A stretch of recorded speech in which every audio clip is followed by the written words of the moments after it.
Hey guys, Dezz Asante here once again from the Tech Muse Academy with another mixlessons.com video quick tip.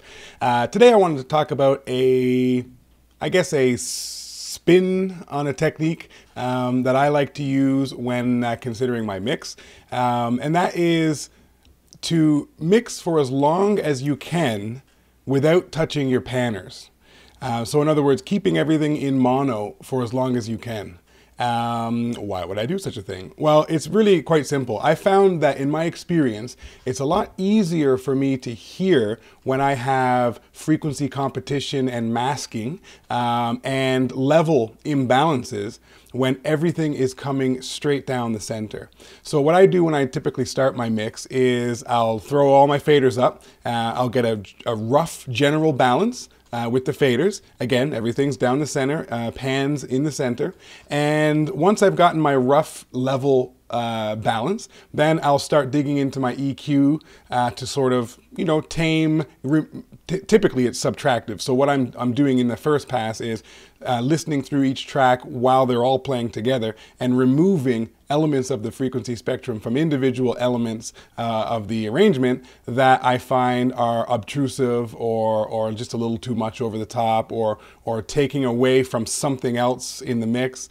In particular, I pay a lot of close attention to the low frequency content because it's oftentimes more difficult to get just right. So I'll be listening, to my bass and kick drum and how they interact with one another. I'll be using high pass filters on a lot of tracks to roll off low frequency content that's not musically relevant to the track that it's on. So I'll be doing a lot of the subtractive EQ first.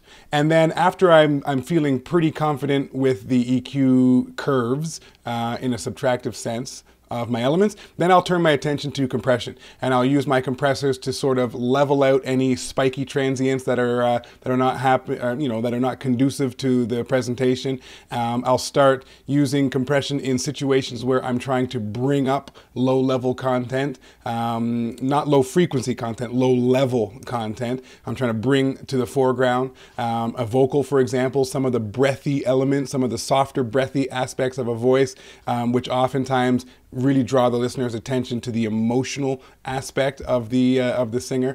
I'll use compression to bring those to the surface. And so at this point, I've got, and of course, all the while, I'm readjusting my faders to maintain a certain balance, because when you start to remove frequency content and apply dynamics processing, such as compression, your levels will change. And so I'm constantly going back and readjusting my faders.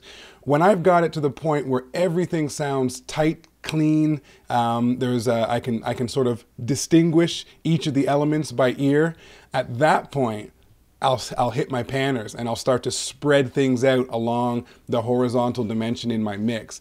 It's always a point in the mix that I look forward to, because once you've gotten everything balanced level-wise and frequency-based and with your dynamics processing, as soon as you open up those pan positions, it's like the whole mix, the whole sound stage erupts in front of you, and it's a point in the mix process that I enjoy thoroughly, because you really get a sense of gratification once you start to spread those things out. Now, as you start to pan things to the left and to the right and so forth, sometimes, again, you'll have to revisit your faders and just adjust levels appropriately, because they're no longer on top of each other. There's space between them, so sometimes you can afford to bring something up a dB or two, or maybe something needs to come down or what have you.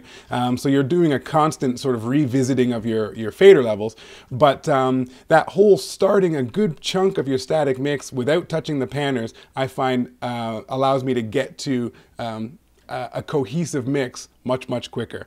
So something I encourage you to experiment with. Hope you enjoy that little quick tip. And of course, as always, I'll see you on the next one.